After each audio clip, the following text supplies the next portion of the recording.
ইয়োহেই Sasakawa, যিনি Nippon foundation এবং Sasakawa piece ফাউন্ডেশনের প্রধান, উনি ওনার জন্য একটা ডিনার হোস্ট করেন এবং পরবর্তীতে ফ্রেন্ডস অফ বাংলাদেশ, যেখানে বাংলাদেশি কমিউনিটির সিনিয়র যারা মেম্বার এখানে আছেন এবং জাপানি সোসাইটির যারা টপ ডিগনিটারিজ, তারা এসেছিলেন প্রফেসর ইউনূসের সাথে দেখা করতে।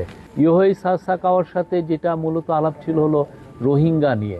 আপনি জানেন ইয়োহেই সাসাকাওয়া মায়ানমারে খুব পরিচিত নাম, মায়ানমারে খুবই রেসপেক্টেড একজন পার্সন, এবং ওনার মায়ানমারে যে অনেকগুলো যে সিজ ফায়ার হয়েছে, যখন এই যে রেবেলদের সাথে মায়ানমার মিলিটারির মধ্যে যে গ্রুপ যেই ফাইটিং হয়, সেই ক্ষেত্রে অনেক ক্ষেত্রেই ইয়োহেই সাসাকাওয়া এটাকে সিজ ফায়ার ব্রোকারিং করেছেন অনেকগুলো। ওনাকে খুব রেসপেক্ট করেন মায়ানমারের লোকজন। মায়ানমারে 100-রও বেশি এথনিক গ্রুপ আছে, তারাও তাকে রেসপেক্ট করে। তো তার সাথে যেটা আলাপ হয়েছে যে রোহিঙ্গা ক্রাইসিসটা কীভাবে দ্রুত সমাধান করা যায়, এবং সেই জন্য প্রফেসর ইউনূস তার কাছ থেকে সহায়তা চেয়েছেন। উনি জানিয়েছেন যে উনি তার ফুল সহায়তা দিবেন।